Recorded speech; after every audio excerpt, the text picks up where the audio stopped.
시온에 계시는 여호와는 위대하시고 모든 민족보다 높으시도다. 주의 크고 두려운 이름을 찬송할지니 그는 거룩하심이로다. 아멘. 찬송가 28장 하나님께 찬양드립니다.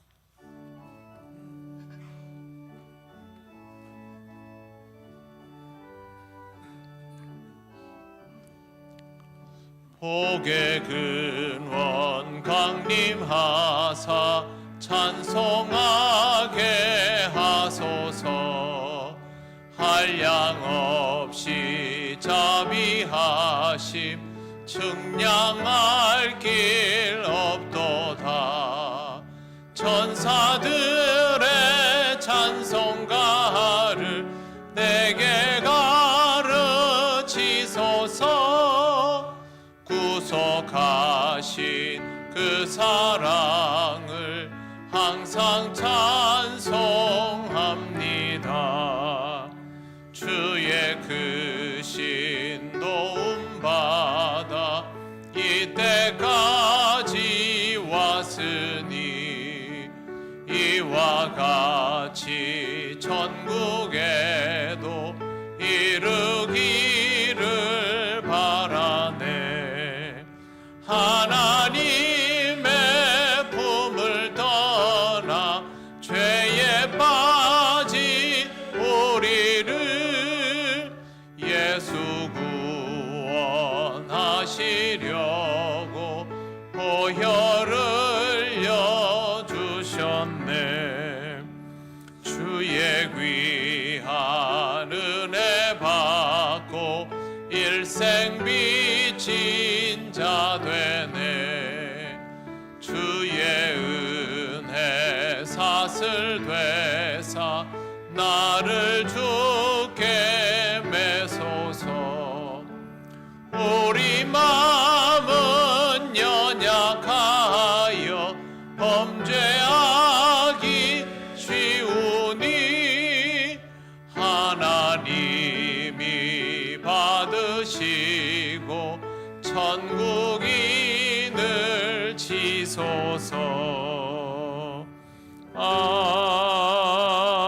아멘. 성시교독 44번입니다.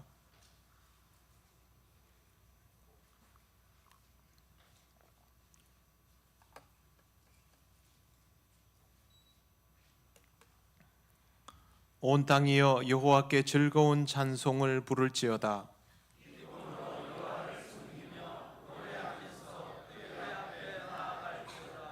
여호와가 우리 하나님이신 줄 너희는 알지어다.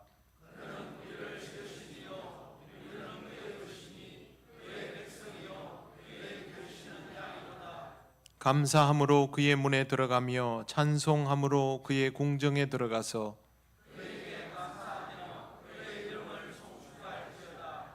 여호와는 선하시니 그의 인자하심이 영원하고 아멘. 나는 전능하신 아버지 하나님 천지의 창조주를 믿습니다. 나는 그의 유일하신 아들 우리 주 예수 그리스도를 믿습니다.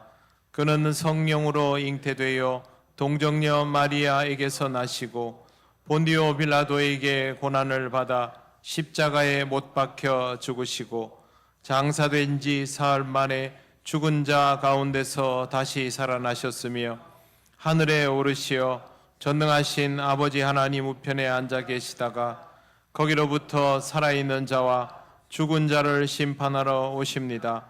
나는 성령을 믿으며 거룩한 공교회와 성도의 교제와 죄를 용서받는 것과 몸의 부활과 영생을 믿습니다. 아멘. 찬송가 426장 하나님께 찬양드립니다.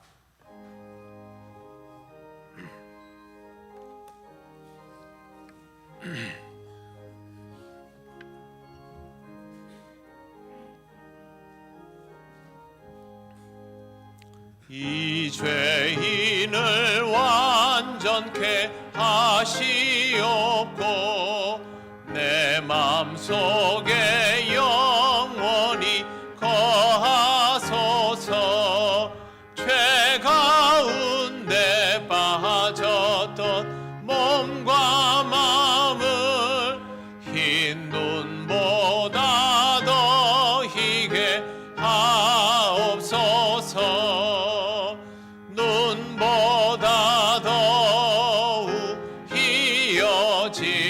지게 곳이 서서 정결케 하옵소서.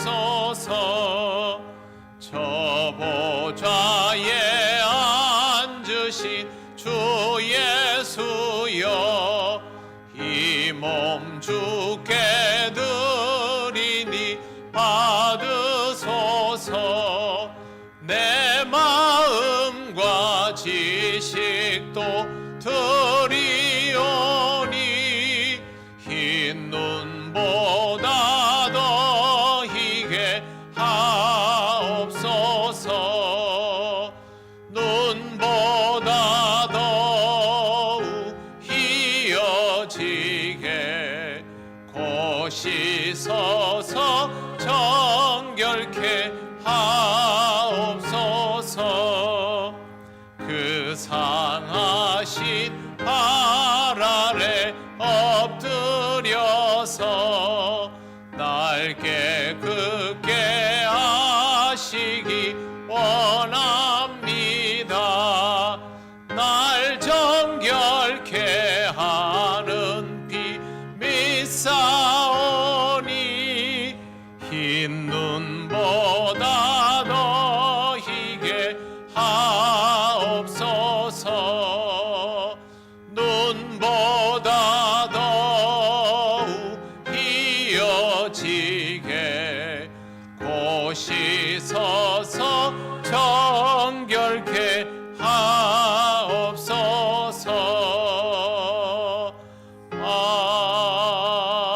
아멘.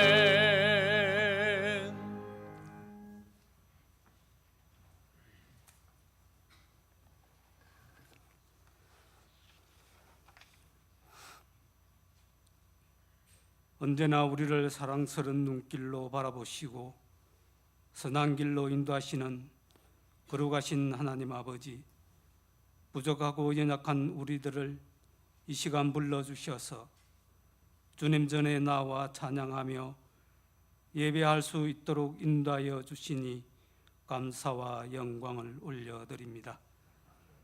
사랑과 은혜가 풍성하신 하나님 아버지, 이 시간 주님 앞에 겸손히 나와 우리의 허물과 연약함을 고백하며 회개하오니 긍휼히 여겨주셔서 예수 그리스도의 보혈로 우리의 모든 죄를 씻어주시고 정결케 하여 주시옵소서. 다시 죄의 길에 서지 않도록 우리의 심령을 붙들어 주시고 오직 말씀에 순종하며 살아갈 수 있도록 인도하여 주시옵소서. 진리의 하나님, 주님을 향한 굳건한 믿음을 다하여 주시기 간구합니다. 눈앞에 보이는 현상들에 흔들리지 아니하고 오직 주님의 말씀과 약속만을 붙들고 살아가는 믿음을 허락하여 주시옵소서. 성령 하나님, 우리의 심령을 주장하여 주셔서 예수 그리스도를 더욱 깊이 알아가게 하시고 주님의 뜻을 온전히 신뢰하게 하옵소서. 닥쳐오는 고난과 시련 속에서도 주님의 뜻을 발견하며 감사할 수 있는 믿음을 허락하여 주시옵소서. 사랑과 공의의 하나님, 이 나라와 민족을 위하여 간절히 기도합니다. 이 땅을 축복하여 주시어서 주님의 은혜와 평강이 넘치게 하여 주시옵소서. 우리나라가 주님의 뜻 가운데 바로 설 수 있도록 인도하여 주시길 원합니다. 모든 위정자들에게 지혜와 분별력을 허락하셔서 정의와 공의로 나라를 다스리게 하시고 오직 국민을 위한 진정한 봉사자로 섬길 수 있도록 인도하여 주시옵소서. 사회 전반에 걸쳐 분열과 갈등이 넘치고 있사오니 주님이 땅의 모든 다툼과 미움을 거두어 주시고 서로를 사랑하고 이해하며 화합하는 마음을 허락하여 주옵소서. 은혜로우신 하나님, 주님께서 세우시고 사랑하는 우리 통용교회를 위하여 기도합니다. 우리 교회가 이 땅 통영에서 오직 하나님의 영광을 드러내는 공동체가 되기를 간절히 원합니다. 속한 모든 성도들에게 주님의 은혜와 평강을 다하여 주시옵고 믿음 안에서 주님을 향한 뜨거운 사랑으로 충만하게 하옵소서. 서로를 사랑하고 섬기며 주님의 몸된 교회를 아름답게 세워나가는데 한마음 한뜻으로 헌신하며 어려운 이웃들을 돌아보고 섬기며 소외된 자들에게 주님의 사랑을 전하는 통로가 되기를 원하오니 주님 도와주시옵소서.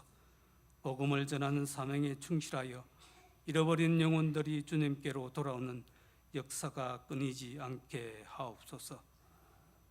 아버지 하나님, 교회 학교를 위하여 기도하오니 교육자들로부터 모든 구성원들이 오직 주님 말씀 의지하게 하시고 배움으로 믿음 더욱 성장해 갈 수 있도록 인도하여 주시옵소서.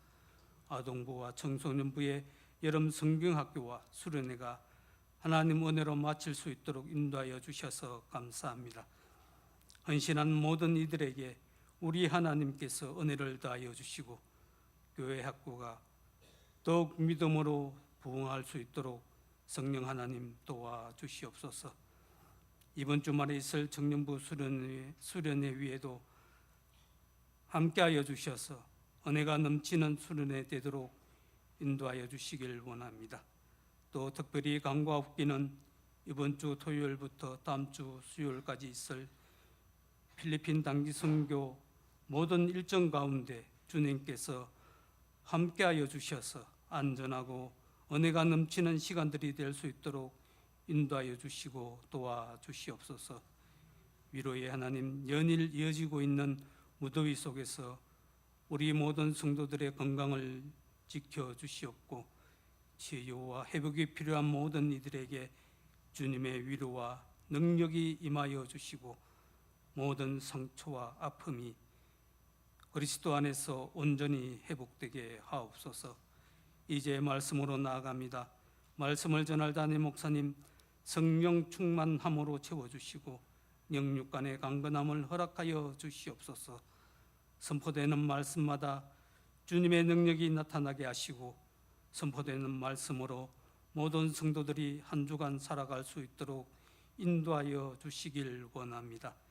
예배를 위하여 헌신하는 모든 이들을 기억하여 주시길 원하오니 이들의 기쁨과 감사함으로 주님을 섬기게 하시고 수고와 헌신을 통하여 주님의 영광이 더욱 나타나게 하시옵소서. 이 예배를 통해 주님 홀로 영광 받으시길 원하오며 이 모든 간구 우리 주 예수 그리스도 이름으로 감사하며 기도드립니다. 아멘.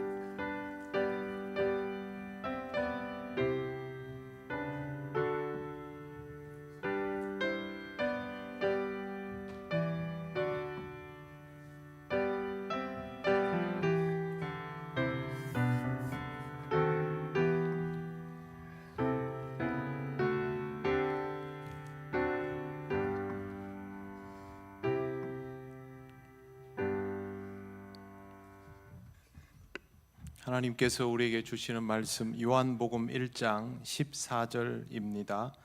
이 말씀은 신약 성경 142쪽에 있습니다.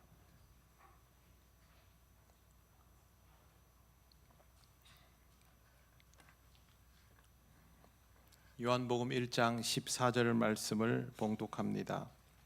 말씀이 육신이 되어 우리 가운데 거하심에 우리가 그의 영광을 보니 아버지의 독생자의 영광이요 은혜와 진리가 충만하더라.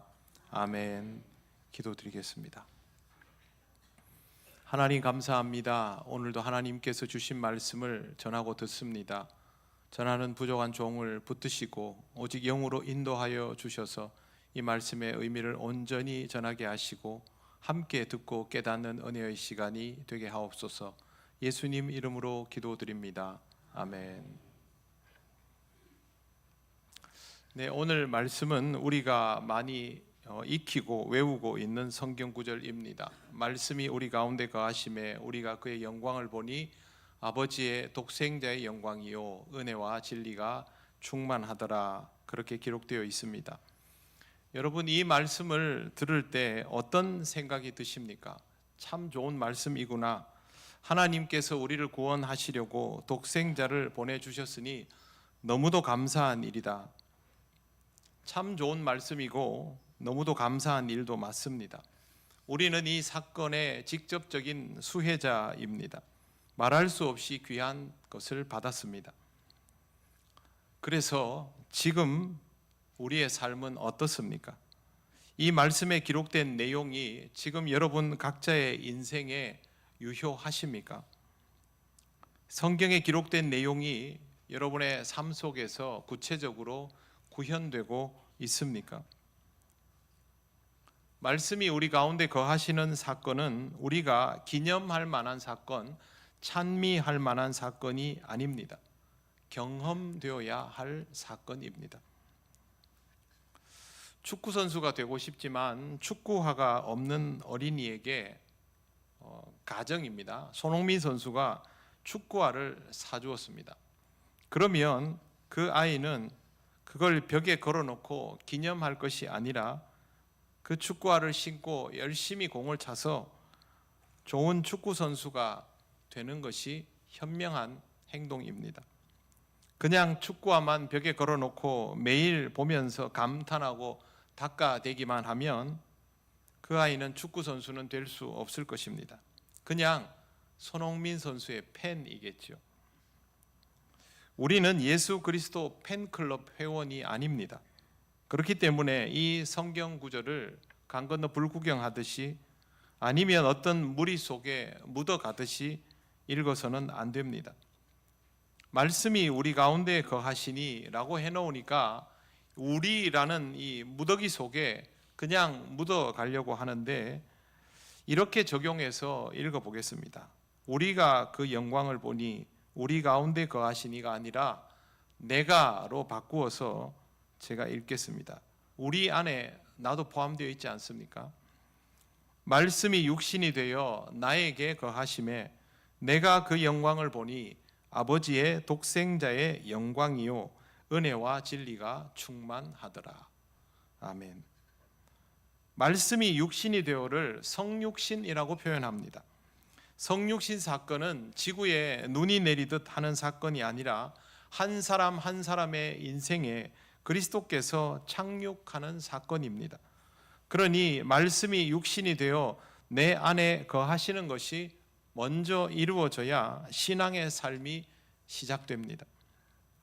그리고 이렇게 우리들 각자가 내 안에서 이루어질 때 우리 가운데 거하심에가 성립되는 것입니다. 예수를 믿는 것은 누가 대신해 줄 수가 없습니다.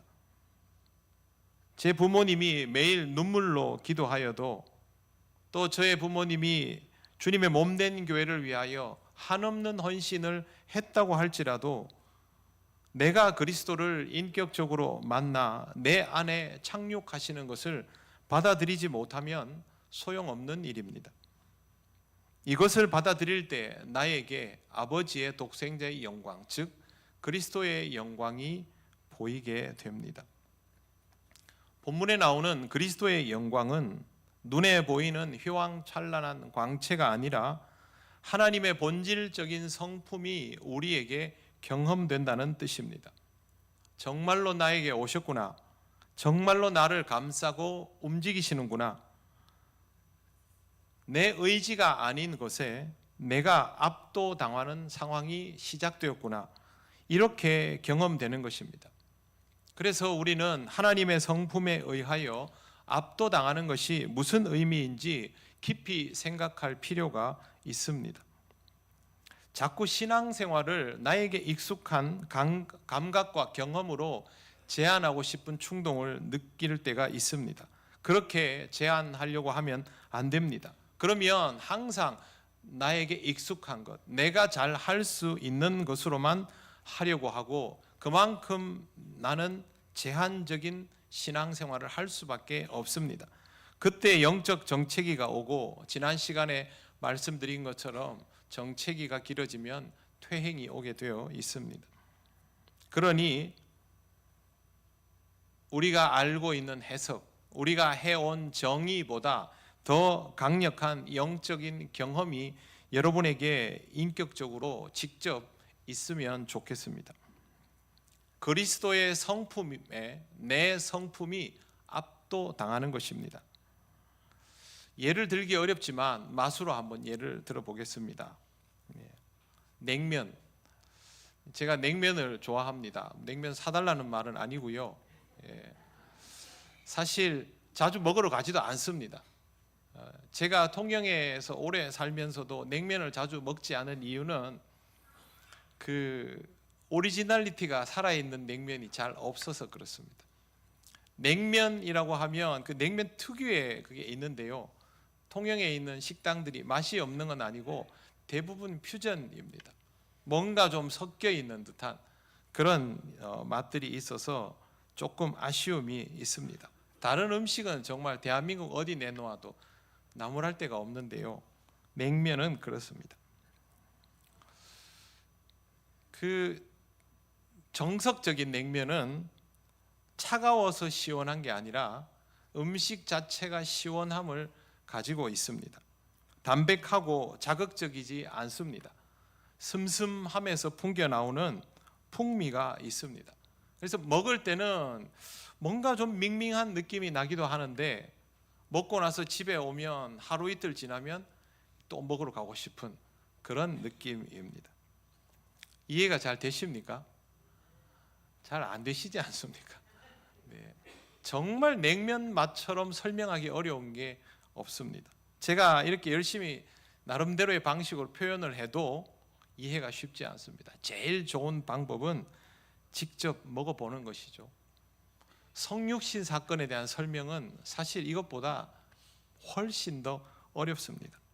그래서 제가 지금까지 설명을 드렸지만 여러분이 사모하는 마음으로 그리스도의 정착을 내게 착륙하심을 직접 그렇게 경험하는 은혜를 누리시기를 바랍니다. 압도당하는 순간을 경험하면 그 맛을 알게 되고 그리스도의 성품이 나의 성품을 압도하는 지경이 넓어지는 것도 함께 경험됩니다. 그럴수록 나는 내 마음대로 하지 못하는데도 여유롭고 평안하여집니다. 사람도 더 단단하여지게 되어 있습니다. 여러분이 꼭 이 경험을 하시고 그것을 토대로 견고한 신앙의 삶을 살아가시기를 바랍니다. 또 한 가지 기억할 것은 그리스도의 영광을 볼 때 은혜와 진리가 충만하다라는 것입니다. 여러분은 은혜와 진리 중에 무엇을 선호하십니까? 학습을 하고 오셨습니까? 대답을 안 하시네. 일부에는 커다란 소리로 은혜를 선호한다고 솔직하게 얘기를 하셨습니다. 우리는 은혜를 선호합니다. 우리 입장에서 보면 은혜는 포근히 감싸 안는 손길 같고 진리는 회초리 같을 수 있기 때문입니다. 그런데 만약 은혜와 진리를 아이스크림과 받아쓰기 숙제처럼 생각한다면 우리는 유아기적인 신앙에서 벗어나기 어렵습니다. 은혜와 진리는 두 다리와 같습니다. 사람이 안정적으로 서려면 다리 둘이 다 있어야 하지 않습니까? 만약 한쪽 다리가 불편하거나 다치게 되었다면 보조 장치를 해서라도 두 쪽으로 서야 그렇게 보행을 할 수 있습니다. 은혜와 진리는 신앙적인 밸런스를 맞추어 주는 아주 중요한 역할을 합니다. 사도 요한이 은혜와 진리가 충만하다고 말한 가장 원천적인 이유는 이 둘이 함께 충족되어야 한다라는 뜻입니다. 은혜 없이는 살 수 없습니다. 그런데 은혜만으로 살아갈 수도 없습니다. 반드시 진리가 필요합니다. 은혜를 통하여 진리로 나아가져야 합니다. 은혜는 통로를 확보하는 것에 해당되고 그 통로를 통하여 실질적으로 전달되는 정보가 진리입니다. 이 진리를 통하여 그리스도의 위력을 실감하게 되고 내가 그 위력을 힘입어서 살아가게 되는 것입니다. 이것을 우리가 좀 이해하기 쉬운 말로 표현하면 은혜 받고 도전이 되고 찔림이 있고 고민이 생기고 충격을 얻고 교훈을 받으며 이런 방식으로 표현할 수 있습니다. 하나님의 말씀이 실제로 나에게 영향을 미치면 이런 일들이 일어나게 됩니다. 그리고 끝내는 진리를 통하여 교정받게 되는데 그 교정받음에서 버티어 나가려면 은혜가 또 충만해야 합니다. 그러니까 은혜와 진리가 함께 충만해야 하는 것이죠. 은혜와 진리가 충만하려면 통로가 확보되어야 한다고 말씀을 드렸습니다. 즉 말씀이 잘 받아들여져야 한다는 뜻입니다. 하나님의 말씀은 기록된 말씀과 선포된 말씀 두 가지 형태로 우리에게 다가옵니다. 기록된 말씀은 성경입니다. 성경을 읽을 때 주의해야 할 것은 편식하지 않는 것입니다. 그리고 또 한 가지 주의할 점이 있습니다. 성경을 읽을 때 정보가 습득되어야 합니다. 정보가 습득되지 않는 성경 읽기는 수박 겉핥기와 같습니다. 수박 겉을 핥아보셨습니까? 안 해보셨습니까? 전 어릴 때 해봤습니다. 제가 수박을 굉장히 좋아해서 정말 어릴 때는 한 통을 주면 다 먹을 정도였는데 이게 어느 날 이렇게 먹다 보니 껍데기가 무슨 맛인가 궁금해서 맛을 본 적이 있습니다. 그럼 여러분은 수박 껍데기 맛을 모르시겠네요. 아무 맛도 없습니다. 수박 껍데기를 아무리 핥아본들 수박 맛은 나지 않습니다. 성경 읽기를 그런 식으로 하면 성경의 내용을 알 수가 없습니다. 성경은 구체적으로 한 구절 한 구절을 읽어가며 내 것으로 완전히 소화시켜내어야 합니다. 교회 나온 지 얼마 되지 않은 분들은 성경을 모르는 것이 당연합니다. 하나도 이상할 것이 없습니다. 그런데 교회를 다닌 지 몇 해가 지나고 나서도 여전히 성경을 모른다면 신앙생활을 위한 최소한의 노력도 하지 않았다는 뜻입니다. 내 인생이 걸린 문제 아닙니까? 여러분 성경을 알고 모르고에 따라서 인생이 달라집니다. 그런데 이 중요한 것을 하지 않고 심지어는 성경을 모르고 있다는 것을 부끄러워하지 않습니다. 교회를 5년 다니고 10년 다니면 5년 다닌 만큼, 10년을 다닌 만큼, 15년을 다닌 만큼, 20년을 다닌 만큼 정보가 들어와서 소화되고 자기 몸에 익숙해지고 뭐가 성찰이 있고 해야 되지 않습니까? 그게 없으면 부끄러워해야 되고 하나님 앞에서 죄송하게 생각해야 돼요. 그 부끄러워하지 않습니다. 부끄러워해야 합니다. 며칠 전에 국무회의가 공개된 적이 있습니다. 사람들이 저마다 그걸 보면서 야, 저 장관은 대답도 잘하네.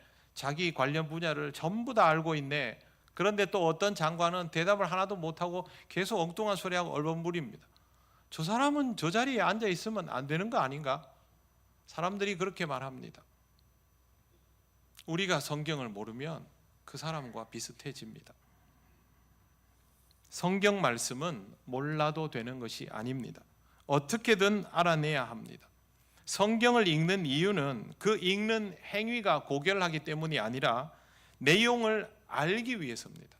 이걸 알아야 그리스도인으로 살아갈 수 있기 때문에, 그렇기 때문에 여러분 성경 말씀을 조금이라도 더 알기 위해서 노력하시기 바랍니다. 성경 말씀은 깊지만 어렵지는 않습니다. 우리가 읽는데 다른 무언가가 필요하지 않습니다. 국어사전하고 성경책하고 두 개만 있으면 됩니다. 여러분 핸드폰에 국어사전 다 이미 장착되어 있잖아요. 인터넷에 단어 뜻 물으면 다 나옵니다. 그리고 성경책만 있으면 됩니다. 꼭 성경을 읽으시고 조금씩 더 알아가시기를 바랍니다. 두 번째, 선포된 말씀은 설교입니다. 설교는 경청해야 합니다. 경청한다라는 말은요, 마음을 기울여서 듣는다는 뜻입니다. 그냥 앉아서 귀로 듣고 흘려내고 그게 아니라 내 마음을 거기에 쏟아 넣어서 마음으로 설교를 듣는 것이 경청입니다. 실제로 설교를 들을 때는 많은 방해가 발생합니다. 말씀을 주신 하나님의 주권을 인정하고 의식하기보다는 자신의 주권에 따라 판단하고 행동하게 되는 경우가 생기는 것입니다. 나는 이런 설교는 좋고 이런 설교 듣고 싶고 저런 이야기는 안 해줬으면 좋겠고 이 목사님 설교는 내가 딱 좋아하는 스타일인데 저 목사님 설교는 내 스타일이 아니라서 잘 들리지도 않고 저 목사님은 설교를 정말 잘하는 것 같은데 저 목사님은 내가 아무리 봐도 설교를 잘 못하는 것 같아. 저는 이런 이야기들을 주고받는 것을 일부러 들으려고 한 건 아니지만 들은 적이 부목사 시절에 있습니다. 제 이야기를 한 건 아닌데요, 그게 제 이야기이건 아니건 상관없습니다. 이런 표현들이 왜 무섭냐 하면 이 표현들 속에서 설교를 하는 사람과 설교를 듣는 사람은 존재하는데 그 설교의 주인이 되시는 하나님에 대한 존재감은 의식되지 않는다는 것이죠. 사람만 있는 겁니다. 그게 문제입니다. 이런 상태에서는 선포되는 말씀이 그 사람에게 전달이 이루어지지 않습니다. 불편하게 여기는 조건이 늘어나면 늘어날수록 선포되는 말씀의 통로는 점점 좁아지며 마치 수압이 떨어지는 것처럼 전달의 영향력이 약화되는 것입니다. 설교를 듣는 것은 말씀이 살아서 내게 들어오는 가장 입체적인 현상입니다. 그런데 내가 이런저런 온갖 이유를 가지고 하나하나 경로를 차단해 나가기 시작하면 다른 사람은 내 옆에서 대용량 파이프를 딱 열어놓고 그걸 막 받아들일 때 나는 겨우 빨대 하나 꽂아놓고 그걸로 빨아먹겠다고 온 힘을 주고 있는 것밖에 안 되는 겁니다. 아무리 그렇게 해도 들어오는 양이 부족하고 서서히 메말라가게 되어 있습니다. 하나님은 말씀이 전해지는 통로를 막으시는 법이 없습니다. 그런데 스스로 통로를 막아버리는 것이죠.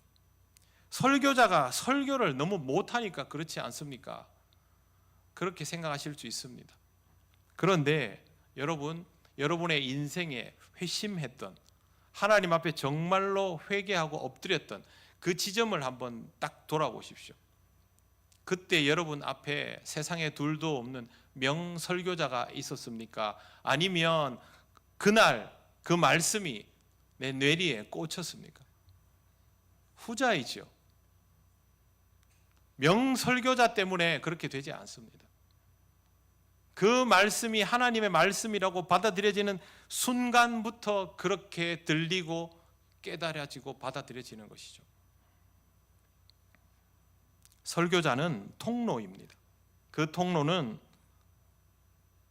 아스팔트 같을 수도 있고요, 비포장 도로 같을 수도 있습니다. 오솔길 같을 수도 있습니다. 그런데 그 통로의 모양과 성능에 상관없이 하나님은 충분히 메시지를 전달해 주십니다. 어떨 때는요, 정신 차리세요, 그 말 한마디에 인생이 멈춰지기도 합니다. 그런데 그 정신 차리세요를 말하기 위해서 설교자가 아무리 정성을 들여 준비하여도 그 심령이 듣고자 열려있지 않으면, 말씀 앞에서 나를 내려놓겠다는 신앙의 의지가 없다면 받아들여지지를 않습니다. 그럴 때는요, 설교자가 설교를 잘 할수록 이렇게 반응할 겁니다. 참 말 잘하네. 정말 그렇게 합니다. 설교는 참 잘하네. 심지어 이런 사람들은 자신이 그 설교자에게 설득당하지 않았다는 것에 자부심을 느끼기도 합니다. 이건 이미 시험에 든 것입니다. 설교자가 마음에 들지 않을 수 있지만 그럼에도 불구하고 그 말씀만은 들려야 내 심령이 병들지 않습니다. 은혜와 진리는 그런 통로를 통하여 부어지는 것임을 명심하시기 바랍니다. 여러분, 기록된 말씀과 선포된 말씀 외에 어떤 더 좋은 통로가 존재합니까? 없지 않습니까? 그럼 우리는 이 두 개의 통로를 어떻게든 사수해내어야 합니다. 성경을 읽는 시간을 지켜내야 되고, 성경을 읽을 때 무엇에도 방해받지 않아야 하고, 설교를 들을 때도 무엇에게도 방해받지 않아야 합니다. 나 자신에게도 방해받지 않아야 하는 것입니다. 성경을 읽을 때 그 의미가 들리며 보이며 깨달아지는지 언제나 확인하시기를 바랍니다. 설교를 들을 때도 말씀이 들리며 보이며 깨달아지는지 확인하시기를 바랍니다. 항상 이 두 개의 상황 속에서 나의 상태를 점검하면서 하나님의 베푸신 은혜의 통로를 지켜나가는 그리스도인이 되시기를 바랍니다. 은혜와 진리가 충만하더라를 조금 더 직관적으로 보겠습니다. 은혜가 충만하다라는 말은 하나님의 사랑이 그대로 잘 느껴진다, 하나님이 나를 얼마나 사랑하시는지 알겠다, 그런 고백입니다. 정말 나를 사랑하셔서 주시는 말씀인 것을 알면 꾸지람을 들어도 기쁩니다. 나를 지금보다 더 낫게 하시려고 그러시는 것을 알게 되니 감사할 따름입니다. 그리고 정말 힘들고 어려울 때 괜찮다, 그 말 한마디면 다 끝납니다. 그것도 은혜입니다. 진리가 충만하다라는 말은 하나님의 말씀과 뜻이 나에게 부어져서 가득 찼다라는 뜻입니다. 그냥 내가 그렇게 말한다고 이게 성립되는 것이 아니라 말씀이 나에게 부어져서 차고 차오르면 넘치게 되어 있습니다. 진리가 충만하면 그 사람 밖으로 진리가 뿜어져 나옵니다. 사도행전 6장과 7장에 스데반이 성전에 관한 설교를 하는데요, 장소가 공회입니다. 그러면 재판받으러 온 것이고 자기 변호를 해야 하는 자리입니다. 그런데 스데반은 자기 변호를 하는 것이 아니라 때는 이때다 하며 성전에 관한 설교, 유대 율법주의에 관한 선포를 해버립니다. 유대인들이 제일 듣기 싫어하는 내용. 그런데 스데반은 그 말을 하고야 맙니다. 유대인들은 격분했고 결국 스데반을 죽였습니다. 이 일로 스데반이 순교하게 되었지만 스데반이 그렇게 선포할 수밖에 없었던 이유는 그에게 가득 찬 것이 진리였기 때문입니다. 진리가 그 안에 충만하면 그렇게 전할 수밖에 없는 것이죠. 복음을 전하는 분들을 보면 항상 복음이 그 안에서 차오르고 있음을 볼 수 있습니다. 자기가 하고 싶어서가 아니죠. 차오르니 그렇게 전도하는 것이죠. 똑같은 방식입니다. 무엇이 옳은지 무엇이 옳지 않은 것인지 구별되어 버린 상태라서 잘못된 선택을 하지 않고 올바른 선택은 굽히지 않는 것입니다. 말씀이 육신이 되어 내 안에 거하시니 내가 그의 영광을 보니 아버지의 독생자의 영광이요 은혜와 진리가 충만하더라는 이와 같은 방식으로 우리의 삶에 구현됩니다. 그리스도인은 이런 삶을 맛보아야 합니다. 하나님은 이런 삶을 맛볼 수 있도록 우리를 인도하시고 역사하여 주십니다. 그렇다면 우리는 그렇게 역사하시고 인도하시는 하나님께 순종하며 은혜와 진리가 충만한 삶의 자리로 나아가야 합니다. 이게 부어지는 상황 속으로 들어가야 합니다. 결국 하나님의 말씀입니다. 말씀이 내 안에 자리 잡으면 모든 것들이 시작되기 때문에 말씀을 받아들일 수 있는 기회를 늘리고 경로를 차단하지 말아야 합니다. 하나님의 장중에 거하면서 그냥 숨 쉬듯 살아가면 되는 일입니다. 굳이 어려운 상황 속에서 머무르지 마십시오. 여러분, 물속에 있으면 숨 쉬어집니까? 참을 뿐이죠. 대기 중에 나오면 어떻습니까? 마음껏 쉬지 않습니까? 높은 곳에 가면 숨을 아무리 잘 쉬려고 해도 어렵습니다. 통영은 숨쉬기 정말 좋지 않습니까? 그럼 여기 있으면 되는 것이죠. 하나님의 장중에 거하면 영적 호흡을 하는 데는 아무 문제가 없습니다. 그럼 그 상황을 더 만들면 되는 것이죠. 그 상황을 안 만들어 가면서 숨을 쉬어보겠다고 아무리 몸부림을 친들 그 상황 속에서 마음껏 하나님을 호흡하는 자와 비교할 수 없습니다. 여러분, 하루에 몇 끼 드십니까? 요즘 3끼가 별로 없습니다. 저도 2끼, 한 끼만 드시는 분도 있고 3끼 드시는 분도 있고 노동 많이 하시는 분들은 더 많이 드셔야 합니다. 그런데 드실 만큼 드시죠. 영의 양식은 얼마나 드십니까? 드실 만큼 드십니까? 배가 불러 못 먹겠다 할 정도로 드십니까? 그렇게 드셔야 합니다. 안 먹는데 무슨 힘을 쓰고 어떻게 지식이 자랍니까? 간식이 아니라 주식입니다. 말씀을 그렇게 드시기 바랍니다. 그리고 성찰해야 합니다. 그래야 깨닫는 것도 있고 고민도 하고 회개도 이루어집니다. 깨달음과 고민과 회개는 우리에게 힘든 것이지만 이 과정이 있어야 신앙이 성장합니다. 말씀을 읽을 때마다 들을 때마다 끊임없이 적용하시기 바랍니다. 설교를 하는 사람도 똑같습니다. 여러분에게만 얘기하고 저한테는 고민이 아닌 것이 아니라 똑같이 저도 말씀을 들으며 전하는 것입니다. 우리가 잘 아는 성경 속의 인물들은 모두 미숙함에서부터 시작되었습니다. 그런데 이런 과정을 통하여 성숙한 지도자의 모습을 드러내었지요. 우리도 똑같습니다. 그렇게 미숙함에서 성숙함으로 나아가져야 하고, 이 모든 것은 은혜와 진리가 충만하여지며 가능해지게 되어 있습니다. 말씀을 받아들이며 꾸역꾸역 그 말씀에 적응하는 과정이 오랫동안 있었기 때문에 그렇게 되는 것이죠. 처음에 베드로와 나중에 베드로, 처음에 모세와 나중에 모세, 비교해 보십시오. 얼마나 차이가 많이 납니까? 우리는 이 과정 속에 있어야 합니다. 이 과정을 누릴 수 있는 곳이 교회 공동체입니다. 교회 공동체가 없으면 우리 신앙은 어떻게 될까요? 각자 자기 좋은 대로, 자기 익숙한 대로 그렇게 갈 겁니다. 하나님은 우리에게 그걸 허락하지 않습니다. 함께 신앙생활하며 제자와 스승의 과정을 밟도록 역사해 주십니다. 우리의 스승은 당연히 머리 대신 예수 그리스도이십니다. 그런데 예수께서 부활 승천하신 이후부터는 제자들이 스승이 되었습니다. 그 밑에 또 다른 제자들이 스승이 되었습니다. 그렇게 기독교는 지금까지 내려오고 있습니다. 모두 다 누군가의 제자로부터 시작해서 스승의 자리까지 이르게 된 것입니다.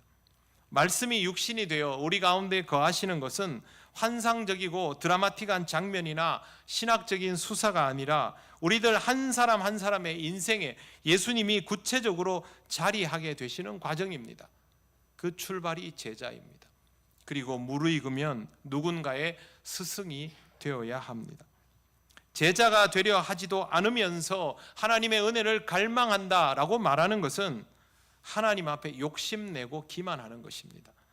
스승이 되려 하지 않으면서도 진리를 말하고 다른 사람을 판단하는 것도 하나님을 기만하는 것입니다. 우리는 제자여야 하고 스승이 되어야 합니다.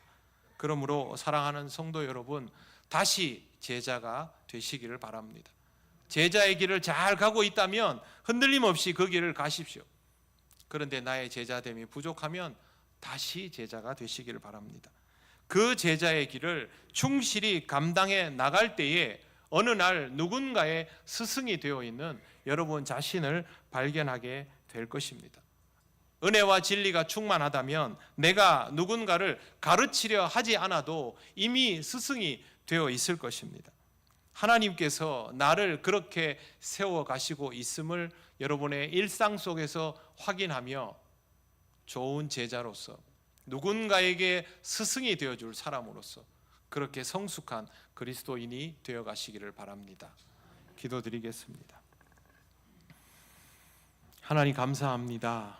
우리에게 주신 이 놀라운 은혜와 우리를 위하여 허락하신 그 진리를 우리가 기쁘게 받아들이며 충만함으로 나아가기 원합니다.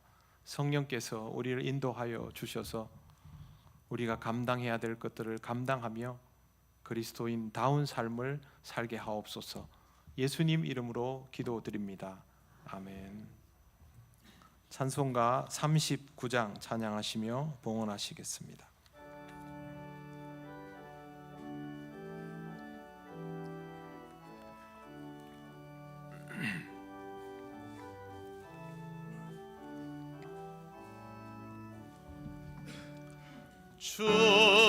준혜를 받으려 모인 성도들, 주 크신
찬양하리.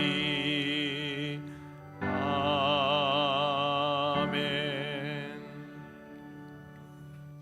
하나님 감사합니다. 우리에게 허락하신 모든 것들이 주의 은혜임을 믿고 고백하며 이 시간 감사의 예물을 드립니다. 언제나 하나님 앞에 믿음으로 살며 허락하신 모든 것들을 은혜로 깨달으며 살게 하여 주옵소서. 다음 한 주간도 주님 인도하심대로 살아가는 우리 모두가 되기를 원합니다. 드려진 예물은 하나님 나라와 영광을 위하여 쓰여지게 하옵소서. 예수님 이름으로 기도드립니다. 아멘.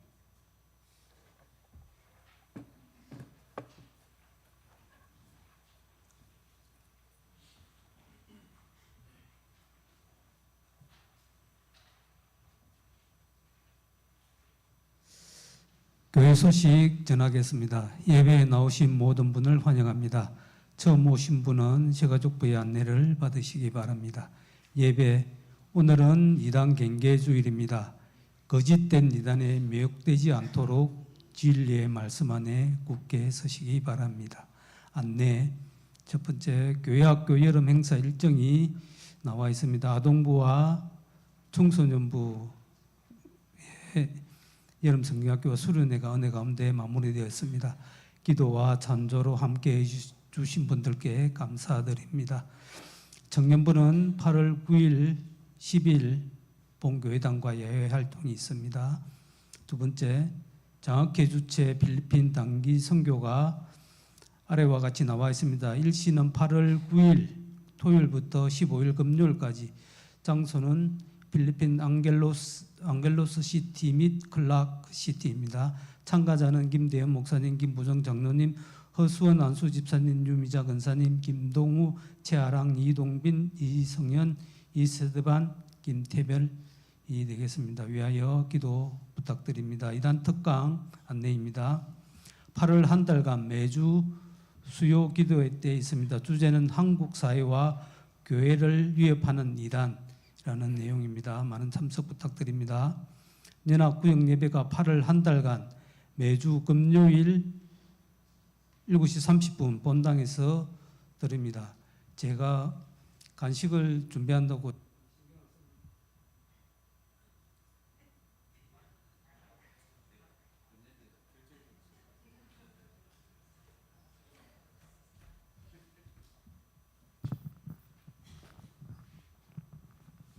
제가 좀 신경을 썼는데, 제가 예상하기로는 오후 찬양 예배 인원 정도 오지 않으실까 예상하고 준비를 했는데, 수요 기도회 정도 인원이 와가지고 제가 간식이 조금 남았습니다. 이번 주는 많은 참석 부탁드립니다.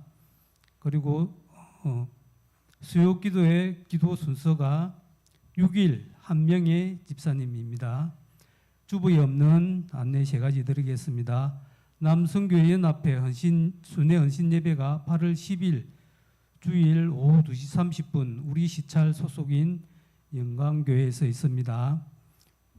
다음 150일 성경 통독이 내일부터 시작됩니다. 부목사님께 신청 부탁드립니다. 또 내년과 달리 정심을 8월에도 계속 제공하게 됩니다. 무대 위에도 수고하며 헌신하는 식당 봉사자들을 격려해 주시고 또 무대 위에 건강 잃지 않도록 기도 부탁드립니다. 이상입니다. 네, 먼저 150일 성경 읽기는 몇 번 말씀드렸지만 여러분이 성경을 꾸준하게 끝까지 내용을 이해하면서 읽을 수 있는 굉장히 좋은 방법이고 우리 교우들이 이미 많이 하고 있습니다. 그래서 오늘 신청하셔서 매일매일 그렇게 읽고 서로 성경 읽기를 나눌 수 있으면 좋겠습니다. 그리고 좀 전에 우리 장로님 광고한 것처럼 주방 식구들이 이 무더운 여름에도 섬겨 주시기로 했으니까 맛있게 드시고 또 격려도 많이 해주시고요. 기도해 주시면 좋겠습니다. 금요일 날 구역 예배를 지난주에는 이렇게 좁게 앉아서 나눔이 어려웠는데 이번 주에는 제가 미리 얘기하겠습니다. 1교구, 2교구, 3교구, 4교구 그렇게 아예 나눠서 앉고 시작할 때도 우리 축복성하고 헌금기도 한 다음에는 15분 정도 구역별로 교구별로 나눌 수 있도록 시간을 드릴 테니까 평소에 구역 식구들하고만 나누셨잖아요. 이번에는 교구 식구들하고 같이 그렇게 충분히 나눔을 하시고 저하고 같이 그 다음 순서를 진행하도록 하겠습니다. 간식 남지 않도록 많이 오십시오. 네. 우리 필리핀 단기 선교팀이 9일에 가게 됩니다. 잠깐 앞으로 모두 나오시겠습니다. 네. 우리 어린이들도 같이 나오고요.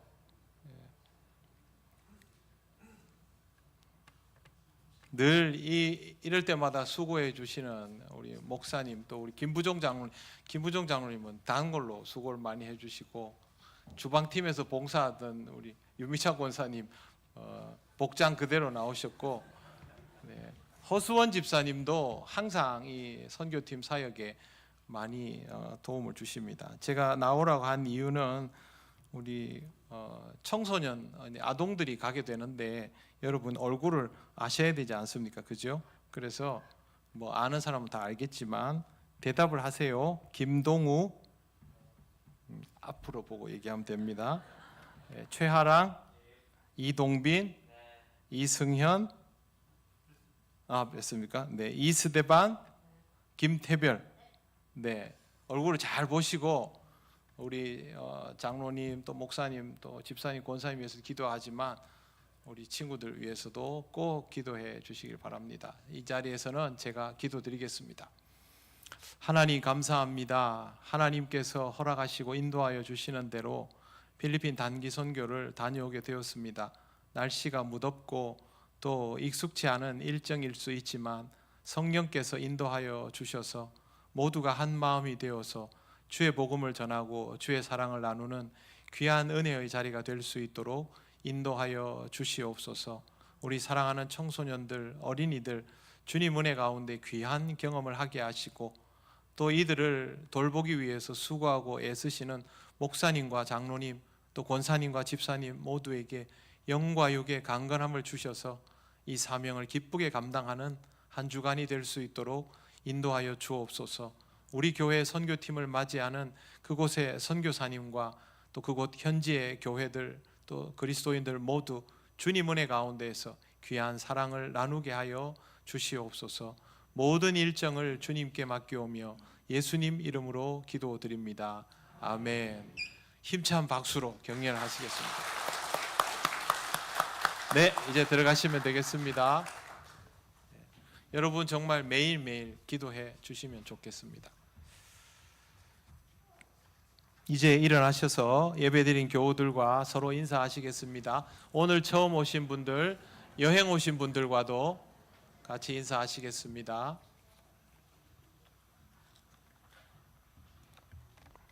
찬송가 635장 주기도문 찬양 드립니다.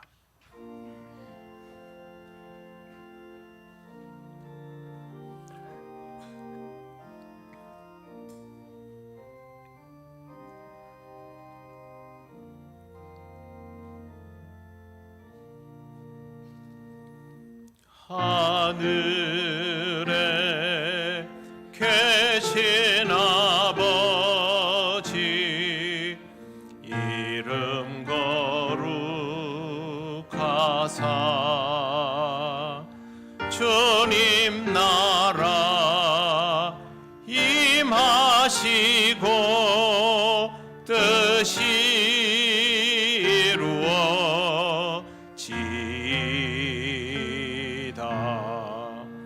일용할 양식 주시고 우리들의 큰 죄 다 용서하옵시고 또 시험에 들게 마시고 악에서 구원하소서. 대개 주의 나라 주의 권세 주의 영광 영원히 아멘.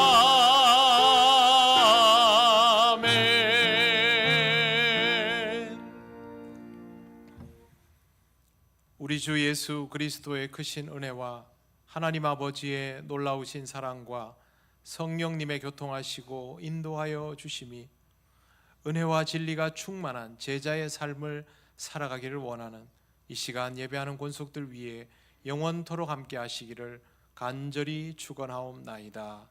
아멘.